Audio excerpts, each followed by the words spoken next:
নমস্কার। গল্প একান্তের আরও একটি পর্বে আপনাদের স্বাগত। আজ থাকছে লেখক শ্রী প্রভাত কুমার মুখোপাধ্যায়ের গল্প ঘড়ি। বিগত কয়েকদিনে বেশ কিছু নতুন গল্প এসে গেছে। আপনাদের অনেকেরই হয়তো শোনা হয়ে ওঠেনি, তাই শুনে ফেলুন আর আমাকে জানান আপনাদের মতামত। গল্প ভালো লাগলে একটি লাইক আর সকলের সাথে শেয়ার অবশ্যই করবেন। আপনাদের সহযোগিতাই গল্প একান্তে এগিয়ে যেতে সাহায্য করবে।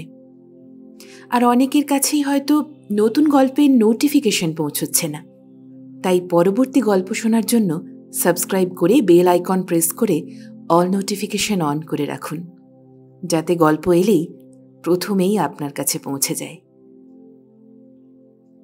শুনে নিন আজকের গল্প।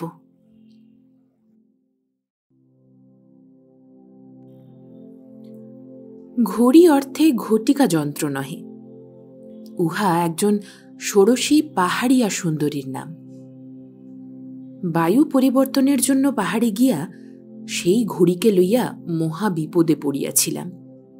কেবল মা মঙ্গলচণ্ডীর কৃপায় সেই বিপদ হইতে উদ্ধার হইয়া আসিয়াছি। কিন্তু সে কথা পরে বলিব, আগের কথা আগে বলাই ভালো। ইদানিং কিছুদিন হইতে আমার স্বামীর শরীরটা তেমন ভালো যাইতেছিল না।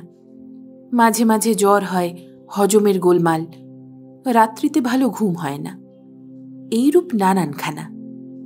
ঔষধপত্র খান, কিন্তু ফল তেমন পাওয়া যায় না।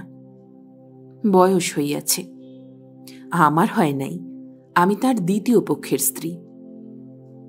তার উপর আপিসের হাড় ভাঙা খাটুনি, তিনি আলিপুরের ট্রেজারি হাকিম। সহ্য হইবে কেন? তাই তাহাকে বলিলাম, তোমার ছুটি তো ঢের পাওনা রয়েছে, মাস তিনেক ছুটি নিয়ে দার্জিলিং কি সিমলা পাহাড়ে গিয়ে হাওয়া বদলাবে। তিনি বলিলেন, ছুটি তো পাওনা আছে, কিন্তু ধরো দার্জিলিং কি সিমলে পাহাড় গিয়ে 3 মাস বাস করা, সে তো বিস্তর খরচ। আমি বলিলাম, টাকা আগে না প্রাণটা আগে? বহু তর্ক বিতর্কের পর অবশেষে তিনি স্বীকার করিতে বাধ্য হইলেন যে প্রাণীটাই আগে। এপ্রিল, মে ও জুন এই 3 মাসের ছুটির দরখাস্ত করিলেন।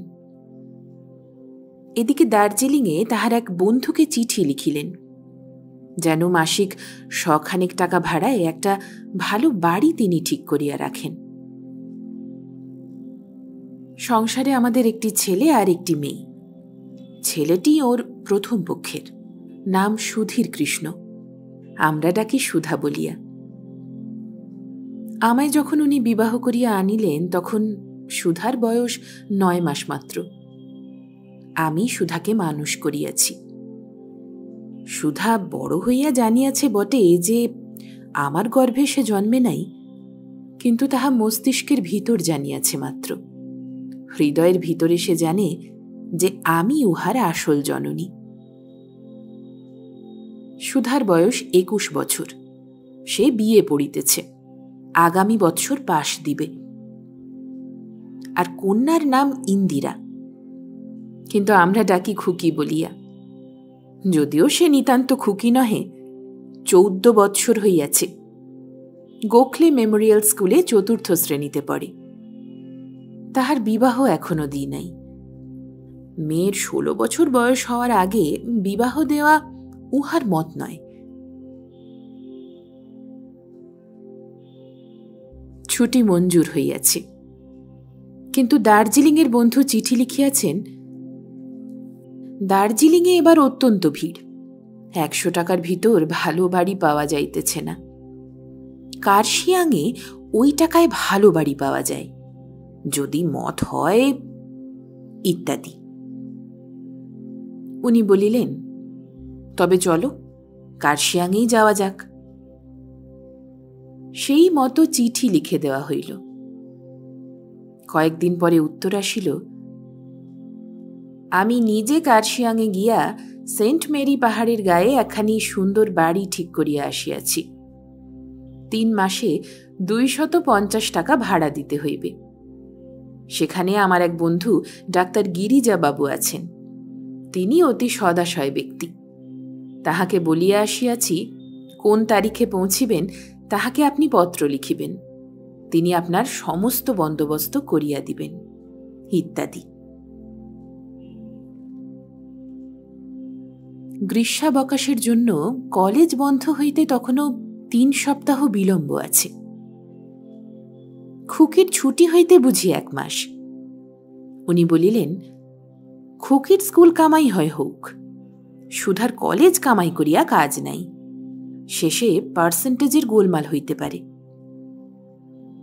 সুধা তাহার এক সহপাঠী বন্ধুর সহিত বন্দোবস্ত করিল, তাহাদের বাড়িতে থাকিয়া 3 সপ্তাহ কলেজ করিবে, কলেজ বন্ধ হইলে আমাদের নিকট যাইবে। আমাদের এক বামুন ঠাকুর আছে, রামখেলাওয়ান নামে এক ভৃত্য আছে এবং সতু বা সত্যবতী নামে এক ঝি আছে। আমাদের ক্ষুদ্র সংসার, বেশি চাকর বাকর লইয়া কি করিব, ইহাতেই আমাদের বেশ চলিয়া যায়। স্থির হইল বামুন ঠাকুর ও রামখেলাওয়ান আমাদের সঙ্গে যাইবে। ঝি 3-4 বৎসর বাড়ি যায় নাই, অনেকদিন হইতে সে ছুটি ছুটি করিতেছিল। তাহাকে 3 মাসের ছুটি দেওয়া হইল। ধার্য দিনে আমরা দুর্গা নাম স্মরণ করিয়া দার্জিলিং মেলে গিয়া উঠিলাম। পরদিন প্রাতে শিলিগুড়ি নামিয়া ছোট রেলে চড়িয়া পর্বতগাত্রে রেল লাইন পাতার বিষয়ে ইংরাজদের অদ্ভুত কৌশল এবং মেঘের ও ঝর্ণার অপরূপ খেলা দেখিতে দেখিতে চলিলাম। রেল লাইন কখনো কাট রোডের উপর দিয়া, কখনো নিচে দিয়া, কখনো পাশে পাশে চলিয়াছে। বেলা 10টার সময় কার্শিয়াং স্টেশনে গিয়া নামিলাম। ডাক্তারবাবু স্টেশনে উপস্থিত ছিলেন। তিনি আমাদের সহজেই খুঁজিয়া লইলেন।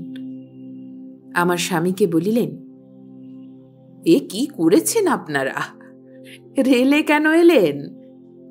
আজকাল দার্জিলিং কিংবা কার্শিয়াং যাত্রী কি কেউ রেলে আসে? শিলিগুড়ি থেকে ট্যাক্সিতে আসে। রেলের চেয়ে তাতে ভাড়াও কম, আর 1.5 ঘন্টা 2 ঘন্টা আগেই পৌঁছানো যায়। স্বামী বলিলেন, তা তো আমি জানতাম না, আমি শটান কার্শিয়াংয়েই টিকিট কিনেছিলাম। ডাক্তারবাবু বলিলেন, চলুন এখন, বাড়িতে আপনার সবই ঠিকঠাক করে রেখেছি। মায়ের চাল, ভাত, তরি তরকারি, ঘি, মশলা, কাঠ কয়লা পর্যন্ত। একটি ন্যানিও ঠিক করে রেখেছি। স্বামী বলিলেন, ন্যানি কি? ডাক্তারবাবু বলিলেন, এখানে ঝিকে ন্যানি বলে। আপনি শুধু একজন বামুন আর একজন চাকর নিয়ে আসবেন লিখেছিলেন, তাই ঘর সাফ করে বাসন টাসন মাজার জন্য একটি ন্যানি ঠিক করে রেখেছি। কেটাকেটির স্কন্ধে জিনিসপত্র চাপাইয়া ডাক্তারবাবুর সঙ্গে আমরা নির্দিষ্ট বাড়িতে গিয়া উঠিলাম। কেটাকেটি অর্থাৎ এখানকার পাহাড়িয়া কুলি কুলিনীরা। বাড়িটির নাম বেলভিউ কটেজ। চারিদিকে হাতার মধ্যে অজস্র ডালিয়া, গোলাপ, ফরগেট মি নট ও নাম না জানা অনন্য কত ফুল ফুটিয়া রহিয়াছে। দেখিয়া বড় আনন্দ হইল। ডাক্তারবাবু সব দেখাইয়া শুনাইয়া বলিয়া কহিয়া দিয়া নমস্কারান্তে বিদায় গ্রহণ করিলেন। ন্যানিকে দেখিয়া অবাক হইয়া গেলাম। এ কি ঝি না মেম সাহেব? তার ছিটে ঘাগরার কি বাহার, মাথা হইতে কোমর পর্যন্ত ঝুলানো ফুল কাটা ওড়নার কি বাহার, পায়ে জুতা মোজা, তবে লেডি জুতা নয়, পুরুষ মানুষের জুতা। খটমট করিয়া এ ঘর ও ঘর বেড়ায়। বাসন মাজিয়া শেষে তাহা সাবান দিয়া ধুইয়া তবে ঘরে তোলে। আমাদের সহিত বেড়াইতে যাইবার পূর্বে সাবান দিয়া মুখ ধুইয়া চুল আঁচড়ায়। তার সাজগোজের কি ঘটা! সদাই গুনগুন করিয়া গান গাহে, কর্মের অবসরে বারান্দায় দাঁড়াইয়া নির্ভীকভাবে কাটোয়া পান করে। মনিব বলিয়া গ্রাহ্য নাই। কাটোয়া হল হাতে গড়া স্বদেশী সিগারেট বিশেষ। বাজারে এক প্রকার কুচানো তামাক পাতা বিক্রয় হয়। সেই তামাক কাগজে পাকাইয়া সুবৃহৎ সিগারেটের আকার ধারণ করিলে কাটোয়া হয়। ন্যানির কার্য বাসন মাজা, ঘর ঝাড় দেওয়া এবং বেড়াইতে যাইবার সময় আমাদের ছাতা প্রভৃতি বহন করিয়া পথ প্রদর্শন করা। এদেশে এ সময় কখন বৃষ্টি আসে কিছুই ঠিক নাই। হয়তো যখন বাহির হইলাম তখন রৌদ্র চঞ্চন করিতেছে।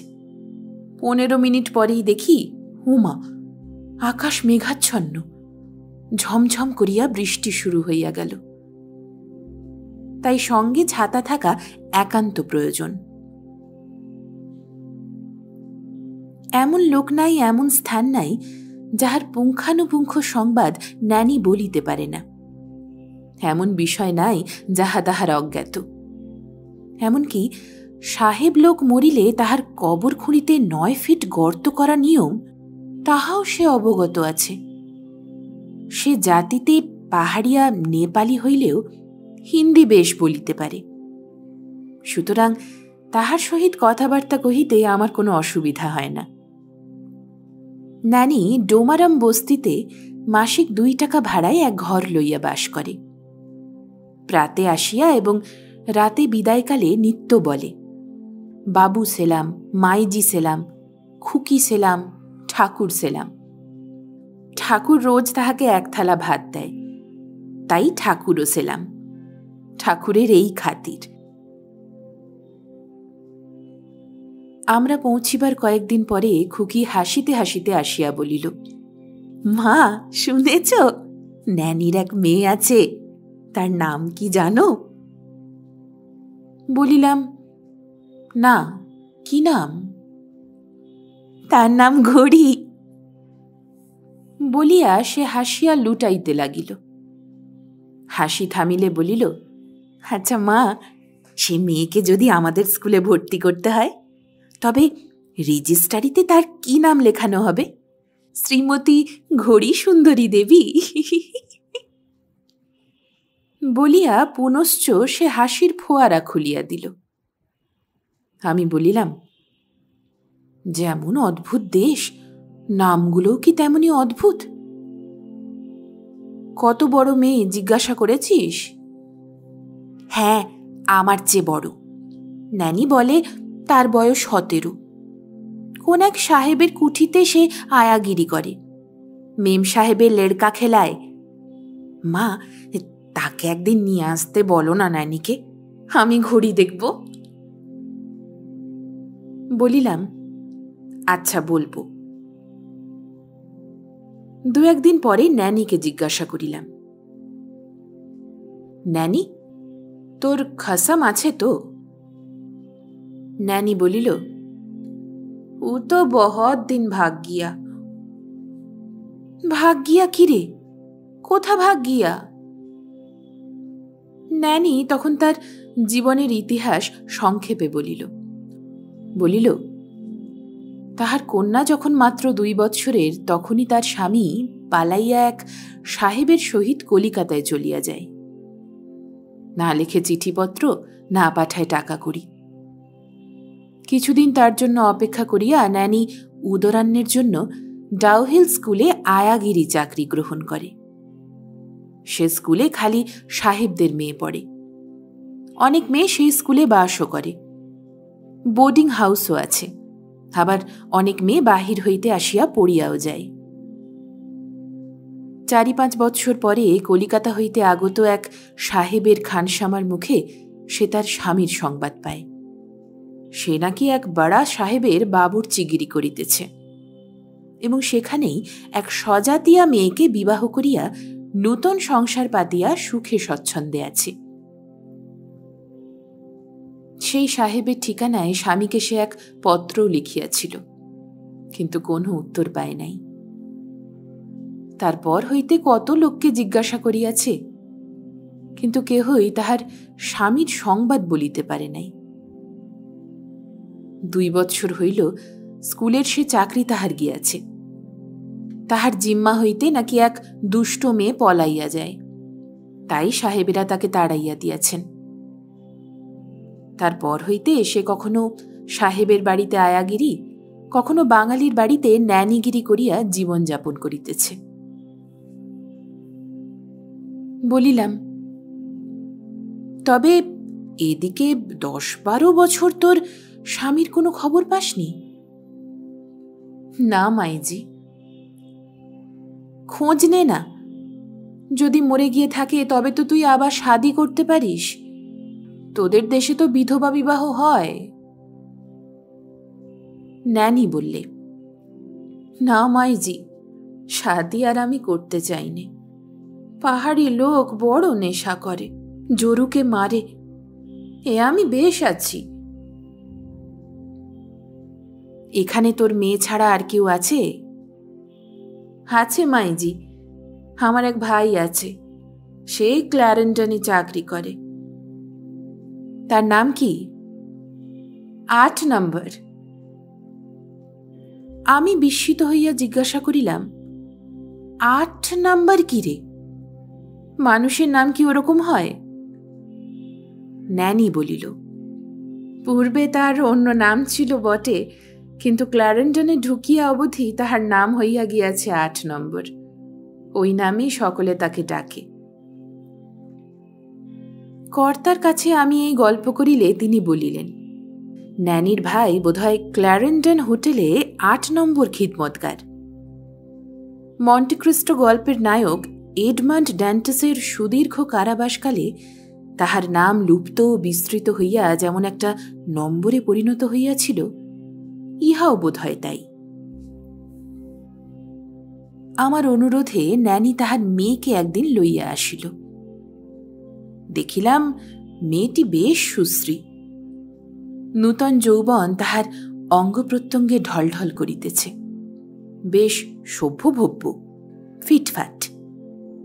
পাহাড়িয়া মেয়েদের বস্ত্রেই তাহার অঙ্গ আবৃত, তথাপি উহা তার মাতার অপেক্ষা দামি ও সুদৃশ্য। মা মাথায় দেয় সুতি ওড়না, মেয়ে মাথায় সিল্কের ওড়না। মার মতো সে মামুলি জুতা মোজা পরে না, সিল্কের ফ্রেশ কলার মোজার উপর রীতিমতো লেডি জুতা। মার মতো সে কাটোয়া পান করে না, কাঁচি সিগারেট খায়। কর্তার সাক্ষাতেও সে সিগারেট ধরাইল, কিচ্ছুমাত্র সংকোচ নাই। ন্যানি বলিল, যে সাহেব বাড়িতে সে চাকরি করে সেখানে মাসে 25 টাকা বেতন পায়, সব টাকাই নিজ বিলাসিতায় ব্যয় করে। খুকি তো ঘড়ি দেখিয়া মহা খুশি। কয়েকদিন পরে শুনিলাম ঘড়ির সে চাকরি গিয়াছে, তাহার মনিব সাহেব অন্যত্র বদলি হইয়া গিয়াছেন। ঘড়ি অন্যত্র চাকরির চেষ্টায় আছে। এখন সে প্রতিদিন তার মার সহিত আমাদের বাড়ি আসিতে লাগিল। খুকির সহিত তার খুব ভাব হইয়া গেল। তার সঙ্গে খুকি লুডো খেলে, তাস খেলে, ঘুঁটি খেলে। এই শেষের খেলাটি খুকি তাহাকে শিখাইয়া দিয়াছে। আমরা 1 মাস কার্শিয়াঙে আসিয়াছি। ইতিমধ্যে কর্তার স্বাস্থ্যের উন্নতি দেখা যাইতেছে। জ্বর আর হয় নাই, হজমের গোলমালও নাই, রাত্রিতে বেশ নিদ্রাও হইতেছে। আরও উন্নতি হইত যদি তিনি আরও বেশি করিয়া বেড়াইতেন। সকালের দিকে তিনি মোটেই বাহির হইতে চান না। আমি খুকিকে লইয়া বাহির হই, সঙ্গে অবশ্য ন্যানি যায়, আমাদের ছাতা, ওভারকোট প্রভৃতি বহন করিয়া। বেড়াইতে যাইতে ন্যানির মহা উৎসাহ। বিকালে চা পানের পর কর্তাকে লইয়া বাহির হই। বেশি হাঁটিতে তিনি পারেন না, বুড়া মানুষ তো, অথচ বুড়া বলিবার জো নাই, বলিলে রাগ করেন। তিনি যখন আমায় বিবাহ করেন তখন আমার বয়স 16 আর তাহার বয়স 34 বৎসর মাত্র, পূর্ণ যুবাকাল। তখন তিনি আমায় চিঠি লিখিয়া নিচে সহি করিতেন, ইতি তোমার বুড়ো।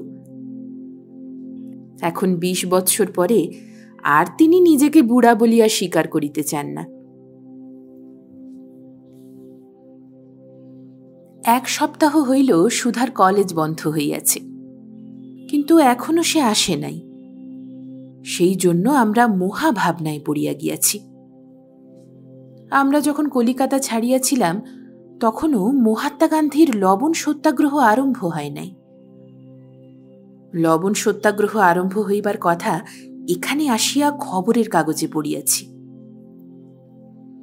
মহিষ বাথানে গোলমালের কথা, যতীন সেনগুপ্তের গ্রেপ্তার ও কারাদণ্ডের কথা প্রভৃতিও পড়িয়াছি।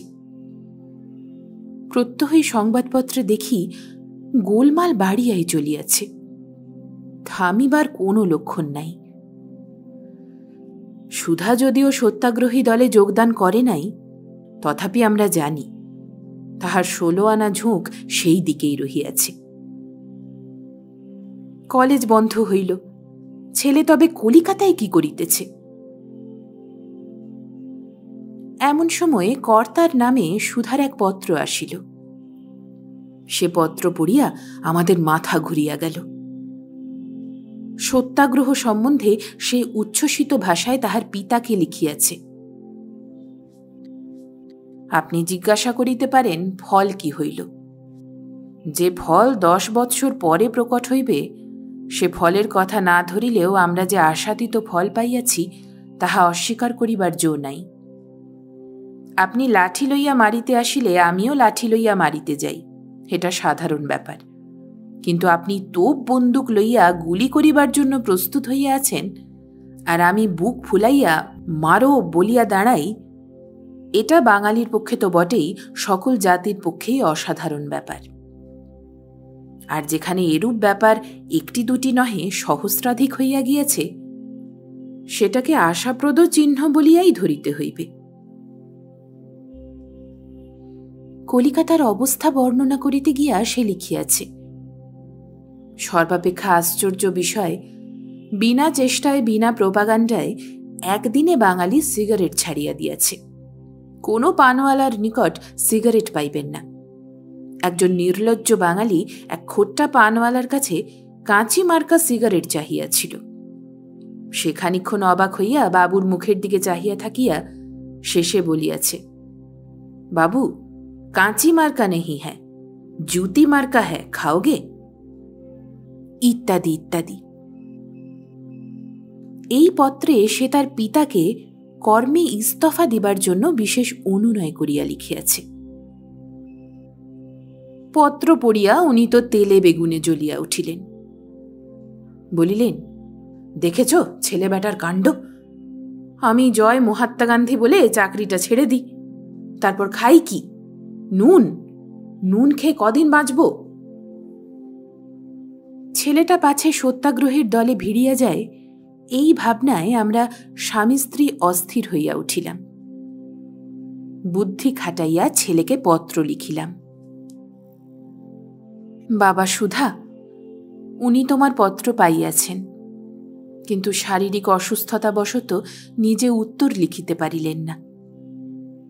শরীরের উন্নতির জন্য পাহাড়ে আনিলাম, কিন্তু উন্নতি তেমন তো দেখিতে পাইতেছি না। বিদেশ বিভুই, যদি অসুখ বাড়ে তবে আমি একলা স্ত্রীলোক তাহাকে লইয়া আত্মান্তরে পড়িয়া যাইব। 1 সপ্তাহ হইল তোমার কলেজ বন্ধ হইয়াছে, তুমি সেখানে কেন দেরি করিতেছ বুঝিতে পারিতেছি না।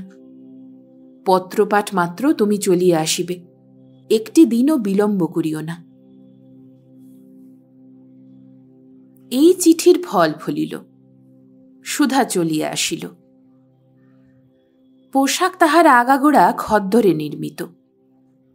খুকিরও আমার জন্য 1 বোঝা খদ্দরের শাড়ি, সেমিজ প্রভৃতি লইয়া আসিয়াছে। বলিল, মা, তোমাদের খদ্দর ছাড়া অন্য কিছুই পরা চলবে না। আমি বলিলাম, খদ্দর তো পরবই বাবা, কিন্তু যা আছে সে কাপড় চোপড়গুলো ছিঁড়ুক আগে। প্রথমে সে বলিল, ওসব পরাই চলিবেন, ওসব পোড়াইয়া ফেলাই উচিত। অনেক টাকার জিনিস, সব পোড়াইয়া লোকসান করিবার মতো অবস্থা আমাদের নয়। এইসব অজুহাতে শেষে রফা হইল। বাড়িতে সেগুলো পড়া চলুক, কিন্তু বেড়াইতে বাহির হইবার সময় খদ্দরই পড়িতে হইবে। তথাস্তু। সুধা আসিয়া চা খাইল না, বলিল উহাতে বিলাতি চিনি আছে। তাছাড়া ওটা একটা অনাবশ্যক বিলাসিতা। উনি এখানে আসা অবধি স্টেটসম্যান কিনিতেন।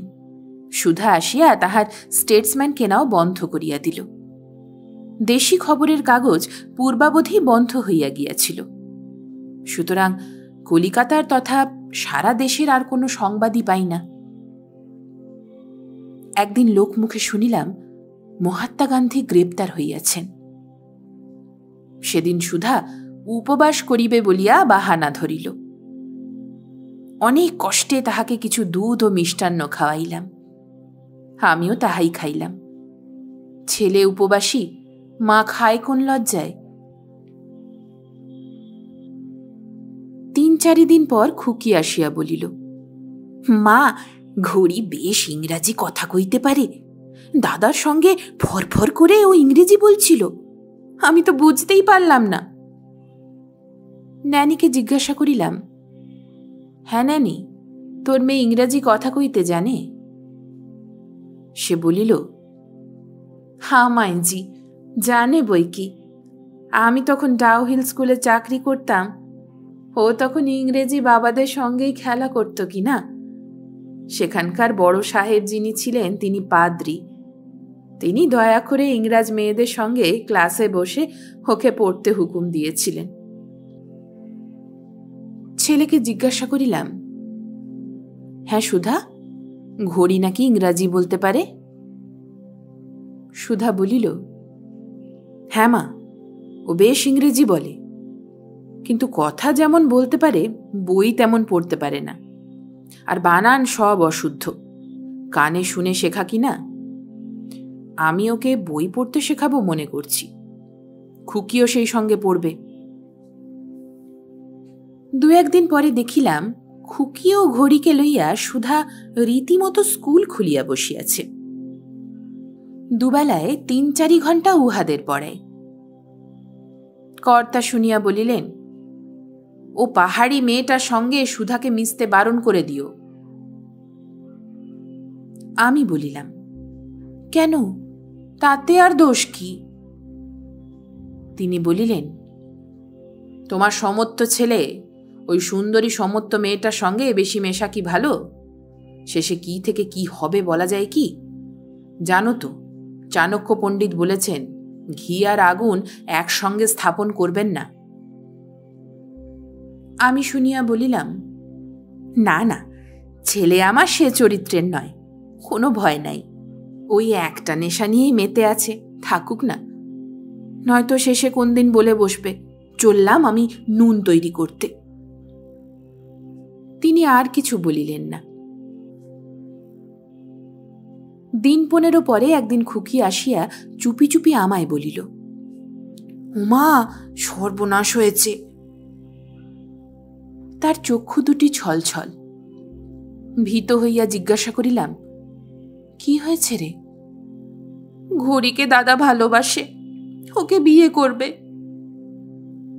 বলিলাম, ধুর পাগলি, ঘড়ি হলো পাহাড়ি মেয়ে, ওকে তোর দাদা বিয়ে করতে যাবে কেন?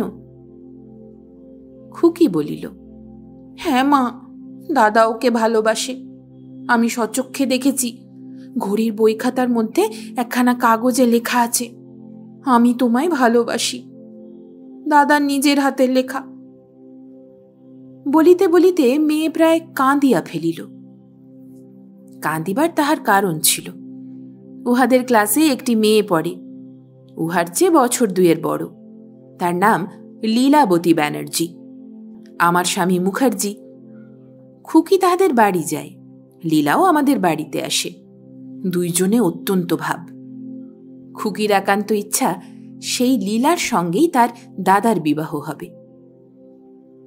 বালিকাদের এই মতলব শুনিয়া লীলার মাও নিজেই আমার কাছে এসে প্রস্তাব রাখিয়াছিলেন। তবে আমি এখনো স্পষ্টাক্ষরে আমাদের সম্মতি জানাই নাই। মেয়েটি দেখিতে শুনিতে ভালো, তাহার পিতাও সম্পন্ন লোক, সুতরাং প্রাপ্তিযোগও ভালো আছে, হইলে মন্দ হয় না। উহার ইচ্ছা ছেলে বিএ পাস করিয়া ডেপুটি হইলে তবে তাহার বিবাহ দিবেন। সেই জন্যই লীলার মাকে আমি স্পষ্টাক্ষরে কিছু বলিতে পারি নাই। খুকি আমার মন ভিজাইবার জন্য সময়ে অসময়ে লীলার নানা সদ্গুণের কথা আমায় বলিয়া থাকে, তাই এ ব্যাপারে খুকির এত দুঃখ। কথাটা শুনিয়া আমার মাথায় তো বজ্রাঘাত হইল। লীলার সঙ্গে পুত্রের বিবাহ দিই বা না দিই, একটা পাহাড়িয়া মেয়ের সঙ্গে দিব কেন? কর্তাকে গিয়া জানাইলাম। শুনিয়া তিনি খানিকক্ষণ গুম হইয়া বসিয়া রহিলেন।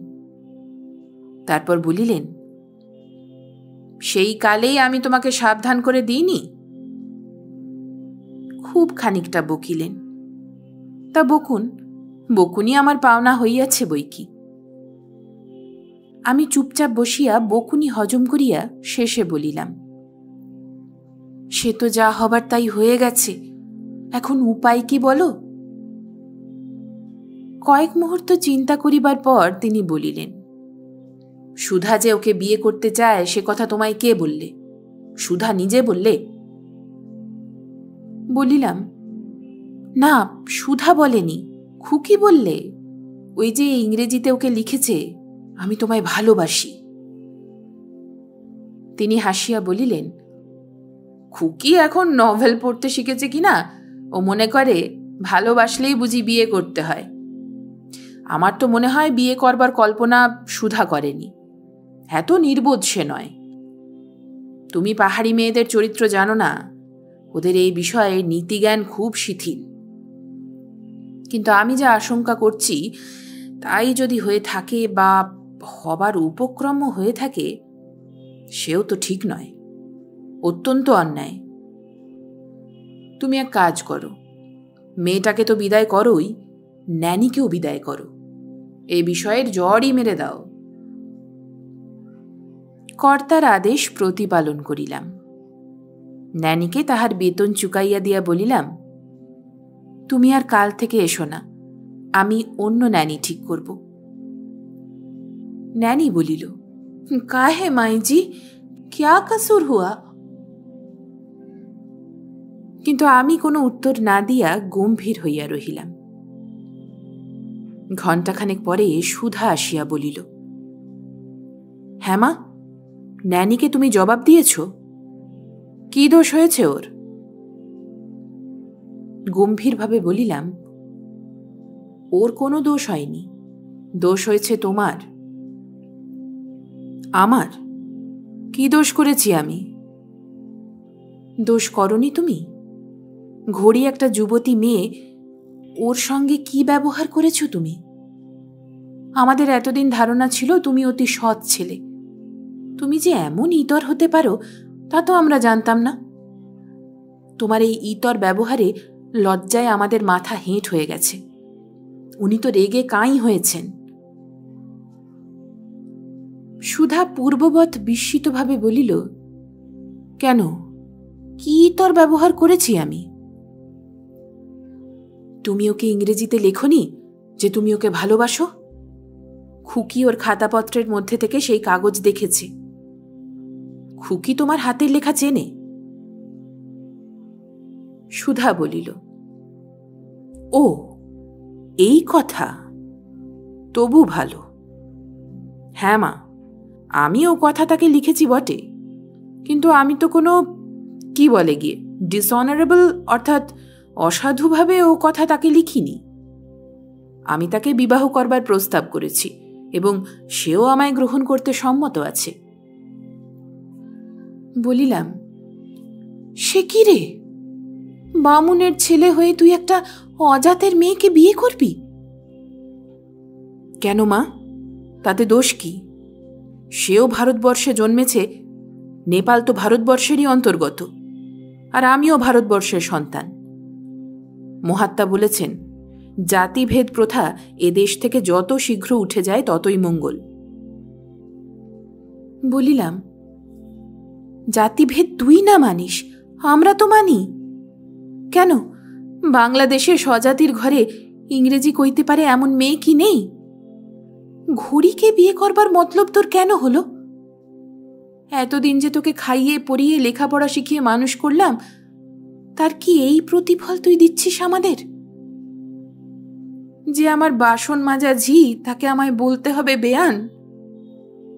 আর ঘড়ির বাপ কোন সাহেবের বাবুর্চি, উনি তাকে বেয়াই বলে অভ্যর্থনা করবেন? সুধা বলিল, সে তো মানুষ। জন্মগত বা কর্মগত হীনতার জন্য মানুষে মানুষে প্রভেদ করা তো উচিত নয় মা। বলিয়া মানবের ভ্রাতৃত্ব ও সাম্যবাদ সম্বন্ধে সে মস্ত একটা লেকচার ঝাড়িল। সব কথা আমি বুঝিতে পারিলাম না, অবাক হইয়া বসিয়া রহিলাম। সুধাও কিছুক্ষণ নীরবে থাকিয়া বলিল, শোনো মা, আমার জীবনের প্রোগ্রাম তোমায় বলি। তোমরা যে মনে করেছ আমি বিয়েটা পাস করলেই লাট সাহেবকে ধরে বাবা আমাকে একটা ডেপুটি বানিয়ে দেবেন, সেটি কিন্তু হচ্ছে না। আমি চিরজীবন দারিদ্র্য বরণ করে নিয়ে দেশের কাজে আত্মসমর্পণ করতে চাই। সে কাজে একজন উপযুক্ত জীবন সঙ্গিনী আমার আবশ্যক। আমি অনেক ভেবে চিনতে দেখেছি, ঘড়ি আমার জীবন সঙ্গিনী হবার উপযুক্ত। প্রথমত, সে চিরস্বাধীন নেপাল দেশের মেয়ে, চিরপরাধীন বাঙালির মেয়ে নয়। জীবনের কর্মে যখন আমার অবসাদ আসবে, নৈরাশ্য আসবে, ক্লৈব্য আসবে, সে তখন তার নৈতিক বল দিয়ে আমাকে আবার সঞ্জীবিত করে তুলতে পারবে। আমি বলিলাম, তোমার জীবনের কর্মে ও তোমার সহায় হবে কি বিঘ্ন হবে, এখন থেকে তা তুমি কি করে বুঝলে বাপু? সুধা সোৎসাহে বলিল, তা আমি না বুঝেই কি এ কাজে প্রবৃত্ত হচ্ছি মা? আমার সঙ্গে দারিদ্র্যের কঠোর জীবনযাপন করতে ও হাসি মুখে প্রস্তুত। ও বলেছে, এক মুঠো ভুট্টা ভাজা খেয়েও ও দিন কাটিয়ে দিতে পারে। ওর কাপড় চোপড় যা আছে সেগুলো ছিঁড়ে গেলে খদ্দর ভিন্ন আর কিছুও পরবে না। প্রতিজ্ঞা করেছে। দিনে ও 1 প্যাকেট করে কাঁচি সিগারেট খেত, প্রকাশ্যভাবেই খেত। এদিকে 3-4 দিন আর ওকে সিগারেট খেতে দেখেছ? তুমি বোধহয় অত লক্ষ্য করনি। সিগারেটও একদম ছেড়ে দিয়েছে মা। পাহাড়িরা চা না খেলে বাঁচে না, সে চাও ছেড়ে দিয়েছে। আমি গান্ধীজির একখানি ছবি দিয়েছি, সেখানেও বাড়ি নিয়ে গিয়ে মাথার শিওরে রেখেছে। সকালে উঠে ভক্তি ভরে সেই ছবিকেও প্রণাম করে। ওকে আমার চাই মা। ওকে না পেলে জীবনের ব্রত একা উদযাপন করা আমার পক্ষে বড়ই কঠিন হবে। কিন্তু বাবা, কর্তার হুকুমে আমি কাল থেকে ন্যানিকে তো জবাব দিয়েছি। ছেলের ভাবভঙ্গি দেখিয়া উপস্থিত ইহার বেশি আর কিছুই বলিতে সাহস করিলাম না। সুধা বলিল, এ বাড়ি ছাড়াও ভগবানের পৃথিবীতে যথেষ্ট স্থান আছে মা। বলিয়া সে চলিয়া গেল। কর্তাকে গিয়া সকল কথা জানাইলাম।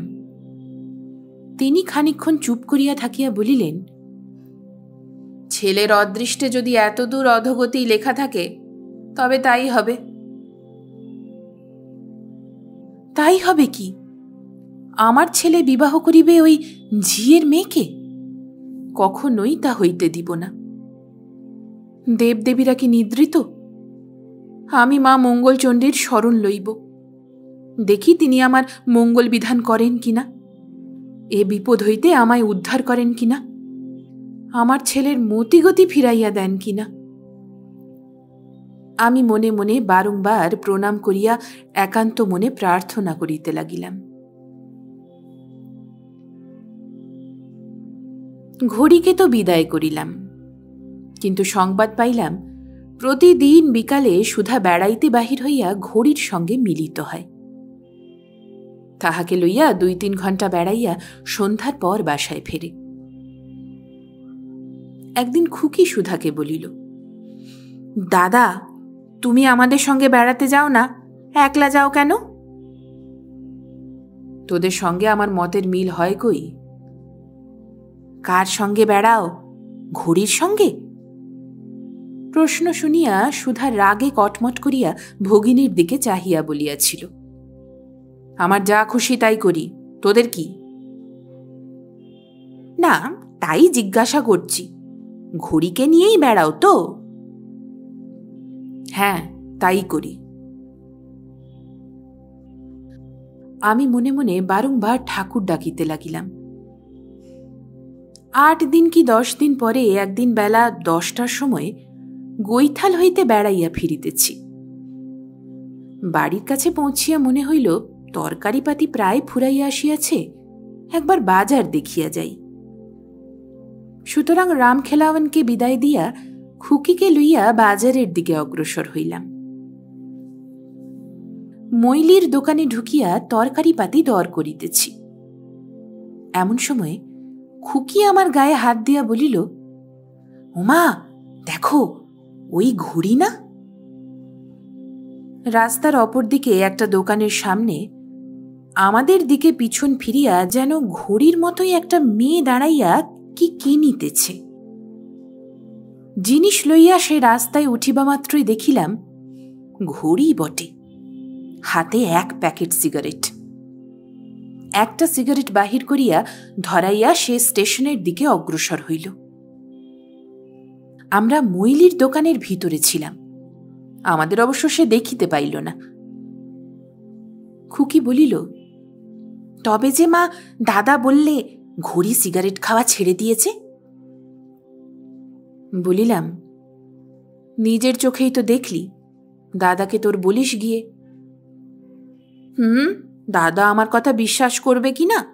মনে করবে তার মন ভাঙাবার জন্য আমি মিছে কথা বলছি। মনে বড় ধিক্কার হইল।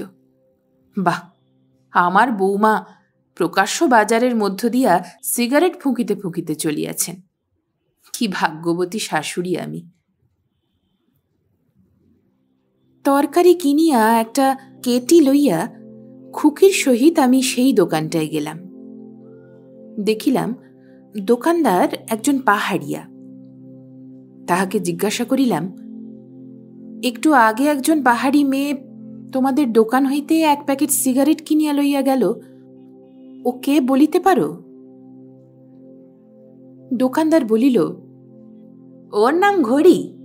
কেন মাইজি, উহাকে আপনার কোনো দরকার আছে কি? না, উহার মা আগে আমাদের বাড়িতে চাকরি করিত। উহাকে দেখিয়াছিলাম, চেনা চেনা মনে হইতেছিল, তাই জিজ্ঞাসা করিলাম। দোকানদার বলিল, ও রোজ এই সময় আসিয়া 1 প্যাকেট করিয়া কাঁচি সিগারেট কিনিয়া লইয়া আপনার কাজে যায়। ও, কি কাজ করে ও? কাছারির রাস্তায় পাহাড়ি মেয়েদের জন্য যে ইংরাজি স্কুল খুলিয়াছে, সেই স্কুলে ও পড়ায়। 10:30টায় স্কুল বসে। ও, বলিয়া কিঞ্চিত সওদা তাহার দোকান হইতে কিনিয়া আমি গৃহে ফিরিলাম। খুকির সঙ্গে গোপনে পরামর্শ করিলাম। বেড়াইতে বাহির হইবার সময় সুধাকে সঙ্গে করিয়া আনিতে হইবে এবং বেলা 10টার সময় বাজারের মধ্যে ঘুরিয়া বেড়াইতে হইবে, যাহাতে ঘড়ির কীর্তি সে দেখিতে পায়।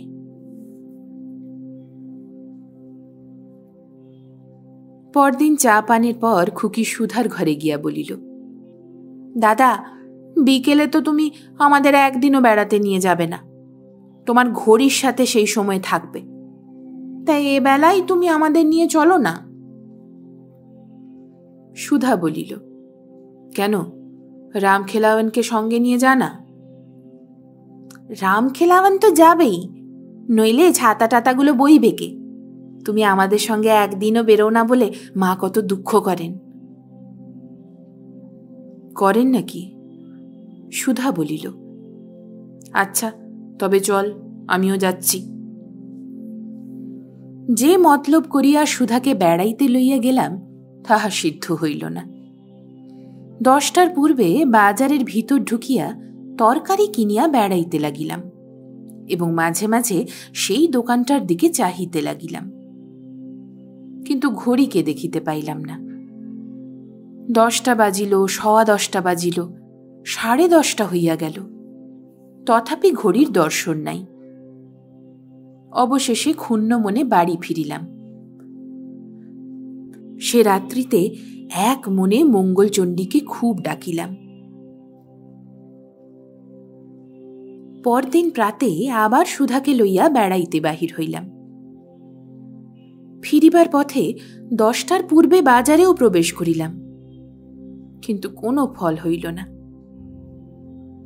সেদিন বিকালে সুধা যেমন বেড়াইতে বাহির হয় সেই রূপই হইল। অন্যদিন কর্তার সঙ্গে আমরা বেড়াইয়া ফিরিবার কিছুক্ষণের মধ্যেই সেও ফিরে, কিন্তু আজ তাহার বিলম্ব হইতে লাগিল। যত রাত্রি হইতে লাগিল ভাবনাও তত বাড়িতে লাগিল। এত দেরি কেন? ছেলের কোনো বিপদ আপদ ঘটিল না তো? উহাকে বলিলাম। উনি তাচ্ছিল্য ভরে বলিলেন, কচি খোকাটি তো নয়, ভাবনা কিসের? যখন হয় আসবে। রাত হলো, আমাদের খাবার দিতে বলো। খুকিরও উহার খাবার দিতে বলিলাম। আমার ঠাঁই হয় নাই দেখিয়া উনি বলিলেন, তুমি এখন খাবে না? প্রবীণা গৃহিণীরা আমায় ক্ষমা করিবেন। চিরদিন স্বামীর সঙ্গে বিদেশে বিদেশে কাটাইয়াছি। যদিও সাহেব মেম বনি নাই, বিশেষ কোনো অখাদ্য কুখাদ্যও খাই না। মেঝের উপর আসন পাতিয়া বসিয়া কাঁসার থালাবাটিতে ভাত ডালি খাইয়া থাকি। তথাপি স্বামী ও পুত্রকন্যা সহ একত্রে বসিয়া খাওয়াই আমাদের প্রথা। নহিলে উনি ছাড়েন না। সেই যে কথায় বলে না, পড়েছি যবনের হাতে, খানা খেতে হবে সাথে। আমারও হইয়াছে তাই। তাহার প্রশ্নের উত্তরে আমি বলিলাম, সুধা আগে বাড়ি আসুক, তারপর খাব।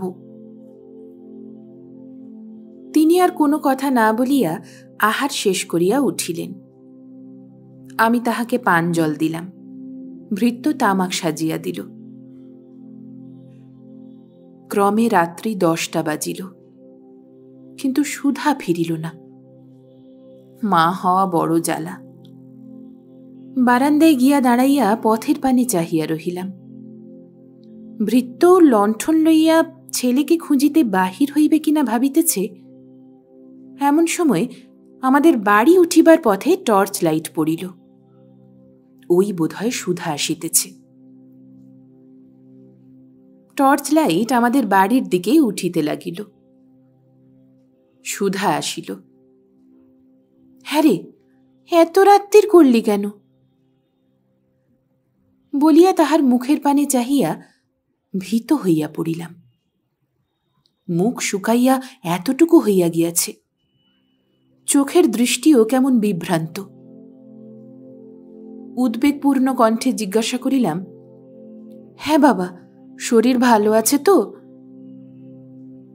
বলিয়া তাহার কপালে হাত দিয়া দেখিলাম গরম নয়। চলো মা, বলছি বলিয়া সুধা তাহার ঘরের দিকে অগ্রসর হইল। নিজ কক্ষে প্রবেশ করিয়া তক্তপোষের উপর বসিয়া সুধা বলিল, তোমাদের খাওয়া দাওয়া হয়ে গেছে মা? উনি খেয়েছেন, খুকিও খেয়েছে। তুমি খাওনি? তোর খাওয়া না হলে আমি কি খেতে পারি বাবা? সুধা 2 হাতে মুখ ঢাকিয়া ফোঁস করিয়া কাঁদিতে লাগিল। আমি তাহার পাশে বসিয়া মুখ হইতে হাত টানিয়া খুলিয়া জিজ্ঞাসা করিলাম, কেন বাবা অমন করছিস? কি হয়েছে? সুধা হঠাৎ তক্তপোষ হইতে নামিয়া আমার 2 পা জড়াইয়া ধরিয়া পায়ের উপর মুখ গুঁজিয়া ক্রন্দনের স্বরে বলিল, আমি বড় অভাগা মা, আমায় তুমি মাপ করো।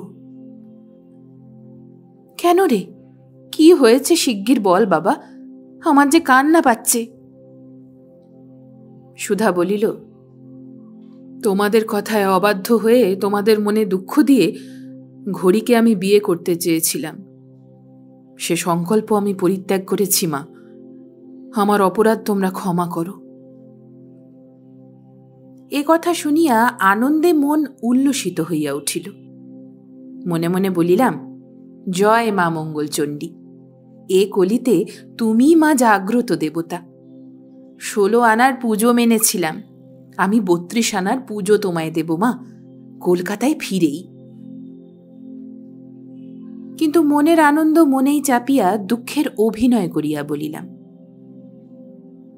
তা সে সংকল্প পরিত্যাগ করেছ, ভালোই করেছ, কিন্তু কি হলো বাবা? সুধা ফোঁপাইতে ফোঁপাইতে বলিল, মহাত্মাকে সে অপমান করেছে মা। কি করে অপমান করলে? মহাত্মাকে সে গান্ধী চ্যাপ বলেছে, আরো অনেক অকথা কুকথা বলেছে। কিরকম? তোমার সাক্ষাতে এমন সব কথা বলতে সে সাহস করলে? আমার সাক্ষাতে নয় মা, আমি তার সঙ্গে রোজ যেমন বেড়াই তেমনি বেরিয়ে তাকে উপদেশ দিয়ে বাড়ি আসছিলাম। সেও বাড়ির দিকে গেল। খানিক দূরে এসে হঠাৎ মনে হলো তাকে আরো একটা কথা বলে আসি। যদি তার নাগাল পাই এই ভেবে ফিরে গেলাম। স্টেশনের কাছে গিয়ে তাকে দেখতে পেলাম। তখন সে একা নয়, ইংরেজি কাপড় পরা একটা পাহাড়ি ছোঁড়া তার সঙ্গে দাঁড়িয়ে রয়েছে। দুজনে গিয়ে একটা পানওয়ালার দোকানের সামনে দাঁড়ালো। ওরা কথাবার্তা কি কয় শুনবার জন্য আমি নিঃশব্দে তাদের পিছনে গিয়ে দাঁড়ালাম। ছোঁড়াটা পানওয়ালার কাছে এক প্যাকেট কাঁচি সিগারেট চাইলে। পানওয়ালা বললে, বিলাতি सिगरेट बेचना गांधी महाराज का हुक्म नहीं है साहेब। घोड़ी बोले, that Gandhi chap has become a great nuisance। অর্থাৎ সেই গান্ধীটা একটা মহা আপদ হয়ে দাঁড়িয়েছে। এই শুনেই রাগে আমি আর থাকতে পারলাম না। তাদের সম্মুখে গিয়ে জিজ্ঞেস করলাম। ছোঁড়াটা তো আমাকে দেখেই সরে পড়ল। ঘড়ি কি উত্তর দেবে খানিকক্ষণ ভেবে পেল না। তারপর হেসে বললে, ওটা সে নাকি ঠাট্টা করে বলেছে। আমি তাকে কপট মিথ্যাবাদিনী এইসব বলে তিরস্কার করে তার মুখের ওপর স্পষ্ট বলে এসেছি, মা, এ মুহূর্ত থেকে তোমার সঙ্গে আর কোনো সম্বন্ধ আমার রইল না। আমি বলিলাম, তা বেশ করেছ বাবা, ওসব পাহাড়ি মেয়ে, ওদের কি কোনো নীতি জ্ঞান আছে? তোমাকে বলে ও সিগারেট খাওয়া বন্ধ করেছে, অথচ লুকিয়ে লুকিয়ে খেতে ছাড়ত না। এ আমি নিজে চোখে দেখেছি বাবা, খুকিও দেখেছে। আমি কবে এবং কোথায় উহা প্রত্যক্ষ করিয়াছিলাম তাহা সুধাকে বলিলাম। শুনিয়া সে বলিল, কি ঘোর মিথ্যাবাদিনী! অথচ আজ বিকালেই সে আমাকে বলেছে, যেদিন থেকে তুমি মানা করেছ সেদিন থেকে সিগারেট আমি স্পর্শ করিনি। মাতা পুত্রে উভয়েই প্রায় 5 মিনিট নিস্তব্ধ হইয়া বসিয়া রহিলাম। তারপর বলিলাম, রাত হলো, এবারে খাবে চলো বাবা, ওসব চিন্তা মন থেকে ধুয়ে মুছে ফেলো। খাবো মা, কিন্তু আজ আমি আলাদা খাবো না, তুমিও খাবে আমার সঙ্গে। আচ্ছা তাই হবে, দুজনকার লুচি এক থালায় দিতে বলি, তুমি ততক্ষণ কাপড় চোপড় বদলে নাও। বলিয়া আমি বাহির হইলাম। দুয়ার খুলিয়া দেখি খুকি দাঁড়াইয়াছিল, সরিয়া গেল। হলে গিয়া খুকি আনন্দে নৃত্য করিতে করিতে বলিতে লাগিল, দুয়ারের বাইরে দাঁড়িয়ে আমি সব কথা শুনেছি মা, বেশ হয়েছে, ঘড়ি হতচ্ছাড়ি। আমি বলিলাম, রাত হয়েছে, যাও, তুমি এখন গিয়ে শুয়ে পড়ো, ওসব বলতে নেই। বলিয়া আমি রান্নাঘরের দিকে অগ্রসর হইলাম। রাত্রে সুসংবাদটা শুনাইলে উনি বলিলেন, আমি জানি আমার ছেলে অমন দুর্বুদ্ধি তার বেশি দিন থাকবে না। দেখো, একেই বলে অবিচার। ওর ছেলে বলিয়াই নিজ বাহু বলে সে যেন জাল ছিঁড়িয়া বাহির হইতে পারিয়াছে। আর আমি মা মঙ্গলচণ্ডীর কাছে কত মাথা খুঁড়িয়া কত পূজা মানিয়া ছেলের মন ফিরাইলাম, সে কথা ধর্তব্যের মধ্যেই আসিল না।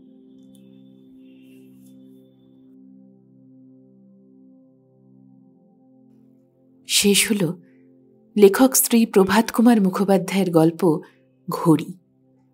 পরবর্তী গল্পের জন্য শুনতে থাকুন গল্প একান্তে।